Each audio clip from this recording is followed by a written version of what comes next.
दरम्यान एक बातमी येते, राज ठाकरेंचा मेळावा, मुंबईतला मेळावा संपलेला आहे अशी माहिती समोर येते। राज ठाकरेंचा मुंबईतील मेळावा आता संपलेला आहे। त्यामुळे राज ठाकरेंनी कार्यकर्त्यांना नेमक्या कुठल्या सूचना दिल्यात हे बघणं महत्त्वाचं ठरणार आहे।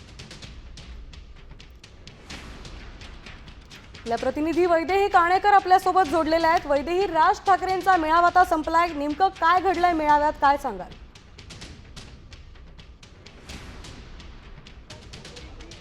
वैदेही, युतीच्या घोषणेनंतर शिवसेना, ठाकरे गट आणि मनसेच्या कार्यकर्त्यांमध्ये मोठ्या प्रमाणात खरं तर वाद बघायला मिळाले होते आणि हे वाद जर आपण बघितले तर कुठेतरी मराठी माणसासाठी हानिकारक ठरतील आणि आगामी महानगरपालिका निवडणुकीसाठी याचा फटका पुन्हा एकदा युतीला बसू शकतो या आशयानं खरं तर धरून राज ठाकरे यांनी भाष्य केलेलं बघायला मिळत आहे। आपल्या उमेदवारांना, कार्यकर्त्यांना राज ठाकरे यांनी मार्गदर्शन केलेलं आहे। सोबतच एकूण ज्या पद्धतीचं खरं तर मागच्या निवडणुका जर आपण बघितलं तर ईव्हीएमच्या साह्यानं नरेंद्र मोदी आणि भाजप कशा पद्धतीनं बाज करतोय सत्तेचा, अशा संदर्भातलं वक्तव्य राज ठाकरे यांनी आपल्या मेळाव्यामध्ये केलेलं बघायला मिळालेलं आहे। सोबतच त्यांनी हेही सांगितलेलं आहे की इतके दिवस आपण विना सत्तेचं होतो तरी देखील आपला दबदबा कमी झालेला नाहीये आणि जर आपण एकत्र येणार असू तर निश्चितच याचा फायदा युतीला होणार आहे। त्याच्यामध्ये आपापले मतभेद जे आहेत ते कुठेतरी मतभेद विसरून सगळ्यांनी एकत्र या, केवळ आणि केवळ मराठी माणसासाठी एकत्र या संदर्भातलं खरं तर आवाहन राज ठाकरे यांनी आजच्या या एकूणच मेळाव्यातून केलेलं बघायला मिळत आहे।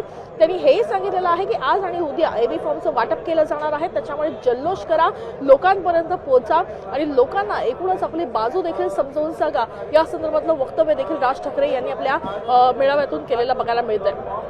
ज्या पद्धतीची उमेदवारी घोषित करण्यात आलेली आहे, एबी फॉर्म ठाकरे गटाकडून वाटप करण्यात आले आहे, त्याच्यामुळे काही भागामध्ये मनसेच्या कार्यकर्त्यांमध्ये नाराजीचं वातावरण आहे।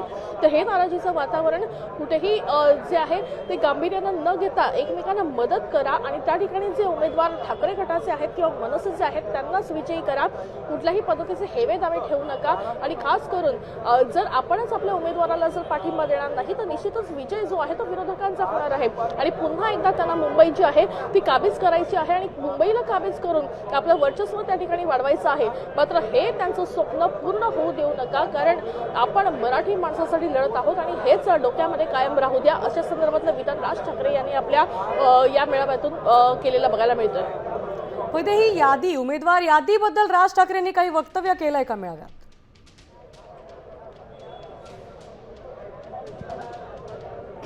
बघा, उमेदवार यादीबद्दल त्यांनी एकच वक्तव्य केलेलं आहे की आज किंवा आणि उद्या उमेदवारी यादी, उमेदवारांची नावं जी आहे ती निश्चित केली जाणार आहे। उमेदवारांना फॉर्म अर्ज जे आहेत ते देखील दिले जाणार आहेत आणि नक्कीच याच्यातून मोठ्या प्रमाणात जे आहे ते जल्लोष करा, शक्ती प्रदर्शन करा, अशा संदर्भातलं आवाहन देखील त्यांनी केलेलं बघायला मिळत आहे। आपल्यासोबत बाळा नांदगावकर देखील या ठिकाणी दाखल झालेले आहेत। आज मेळावा झालेला आहे, राज ठाकरे यांनी